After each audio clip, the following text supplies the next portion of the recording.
தென்னந்தோப்பில் காய்களில் மஞ்சள் புள்ளி நீண்ட வெடிப்புகள் தெரிகிறதா? இளங்காய்கள் உதிர்ந்து விழுகின்றனவா? அப்படியென்றால் இந்த வீடியோ உங்களுக்காகத்தான்.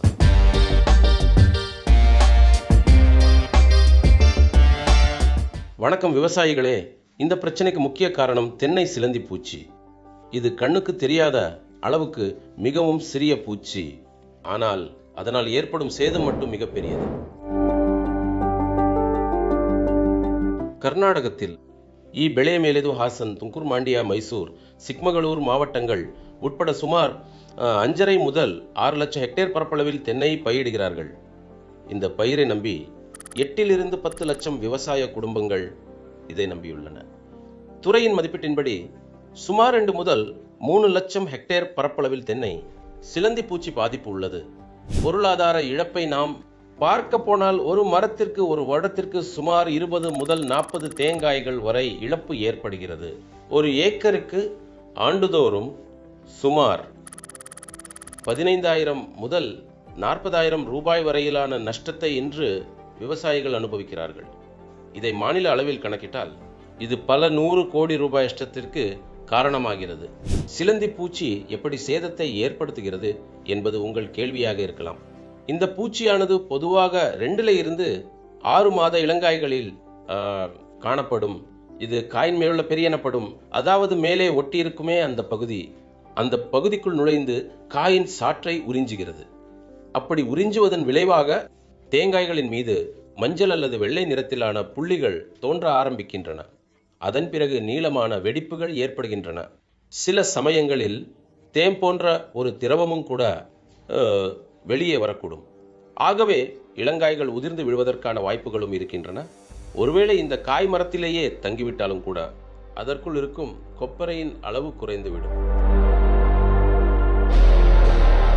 ஒரு முக்கியமான கேள்வி நமக்கு எழுகிறது. எவ்வளவு மருந்து அடித்தாலும் ஏன் சிலந்தி பூச்சி மீண்டும் மீண்டும் வருகிறது? சில தோட்டங்களில் சேதம் அதிகமாகவும் சில தோட்டங்களில் குறைவாக காணப்படும். இதற்கு மிக முக்கியமான காரணம் அந்த மண்ணின் ஆரோக்கியம்தான். மண்ணில் உள்ள பிரச்சனை பல ஆண்டுகளாக நாம் கடைபிடித்து வரும் பழக்கத்தில் இரசாயன உரங்களை அதிகமாக பயன்படுத்துவதும் அங்கக பொருட்களின் பற்றாக்குறையும் ஏற்படுகிறது. இதன் கூடவே அதிகமாக தண்ணீர் கொடுப்பதும். இதன் விளைவாக என்ன ஆனது என்றால் மண்ணின் அங்க கார்பன் குறைந்துவிட்டது. இது மிகவும் முக்கியமான ஒரு விஷயமாகும். அங்க கார்பன் எப்போது குறைகிறதோ அப்போதே மண்ணின் நுண்ணுயிரிகளும் குறைந்துவிடும். அந்த மண்ணின் உயிரியல் பன்முகத்தன்மை, நுண்ணுயிரிகள் மற்றும் மண்புழுக்கள் குறையும் போது மண் தானாகவே மிகவும் இறுகிவிடுகிறது. அதன் விளைவாக வேர்களின் வளர்ச்சி வெகுவாக பாதிக்கப்படுகிறது. ஒரு மரம் நல்ல விளைச்சலை கொடுப்பதற்கு வேர்கள் தான் மிக முக்கியம். வேர்களே பலவீனமாகிவிட்டால் வேறு எதை நீங்கள் அங்கே சிறப்பாக வரும் என்று எதிர்பார்க்க முடியும்? இதன் எல்லா விளைவுகளாலும் செடிக்கு சத்துக்கள் சரியாக கிடைப்பதில்லை. வேர்கள் வளர்ச்சி இல்லாவிட்டால் ஊட்டச்சத்துக்கள் இருந்தாலும் எடுக்க முடியாது. செடியின் நோய் எதிர்ப்பு சக்தி குறைகிறது. அந்த செடிக்கு நோய் கிருமிகளை எதிர்த்து தன்னை பாதுகாத்துக் கொள்ளும் சக்தி இல்லாததான் நோய் எதிர்ப்பு சக்தி குறைவு என்பது. அத்தகைய செடிகளின் மீது பூச்சி மற்றும் நோய் தாக்குதல் அதிகமாக இருக்கும். எதற்கு நோய் எதிர்ப்பு சக்தி குறைவாக இருக்கிறதோ அதன் மீது இவற்றின் தாக்குதலும் அதிகமாக இருக்கும். விவசாயிகளுக்கு என்ன தீர்வு என்ற கேள்வி எழுகிறது. தீர்வு என்ன?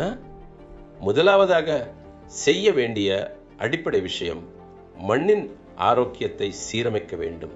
ஆக மண்ணில் அங்க கார்பனை அதிகப்படுத்துவது மிகவும் முக்கியம். இதன் மூலம் அங்கக கார்பனை அதிகரித்தால் ஊட்டச்சத்துக்களின் கிடைக்கும் தன்மை அதிகரிக்கும். வேர்கள் ஆழமாக அடர்த்தியாக வளர்கின்றன.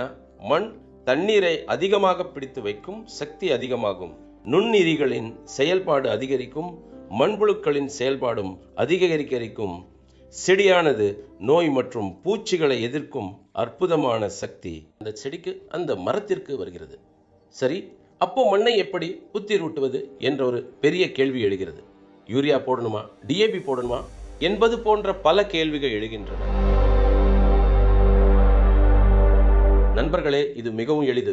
மண்ணை புத்துயிர் பெற செய்வது என்பது மண்ணில் பல்லுயிர் பெருக்கத்தை மீண்டும் உருவாக்கும் ஒரு மிக முக்கியமான முறையாகும். இதற்கு நாடு முழுவதும் எல்லோருக்கும் தெரிந்த நம்பர் 1 உயிரியல் உள்ளீடு எதுவென்று நான் உங்களுக்கு சொல்வதென்றால் அது டாக்டர் சாயில் என்கிற உயிரியல் உள்ளீடாகத்தான் இருக்கும். ஆக இதை மண்ணிற்கு நீங்கள் கொடுப்பதன் மூலமாக உங்கள் மண்ணில் மண்புழுக்கள் உற்பத்தியாக தொடங்கி அந்த நன்மை செய்யக்கூடிய நுண்ணுயிரிகளின் எண்ணிக்கையும் அதிகரித்து அந்த பல்லுயிர் பெருக்கமானது வேகமாக அதிகரித்து அந்த தாவரத்திற்கு நோய் எதிர்ப்பு சக்தி குறைவதற்கு காரணமாக இருந்ததோ அதையெல்லாம் முழுமையாக சரி செய்து அந்த மண்ணையும் சரி செய்து உங்களை இந்த பிரச்சனைகளிலிருந்து விடுபடச் செய்யும் வாய்ப்பு உள்ளது. எனவே இதை இடும்போது மண்ணின் கட்டமைப்பு மேம்படுகிறது, நுண்ணுயிரிகளின் எண்ணிக்கை பெறுகிறது, மண்புழுக்களின் எண்ணிக்கையும் கூடுகிறது, மண்ணில் அங்க கார்பன் அதிகரித்து செடிக்கு தேவையான ஊட்டச்சத்துக்களை இது வழங்குகிறது. எனவே இவையெல்லாம் நடக்கும்போது உங்கள் பயிரும் மிகவும் செழிப்பாக வளரும்.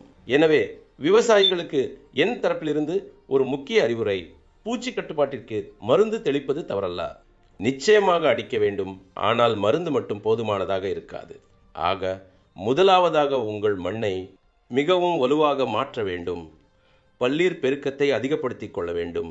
மண் வலுவாக இருந்தால் செடி வலுவாக இருக்கும், செடி வலுவாக இருந்தால் பூச்சி மற்றும் நோய் தாக்குதல் தானாகவே குறையும்.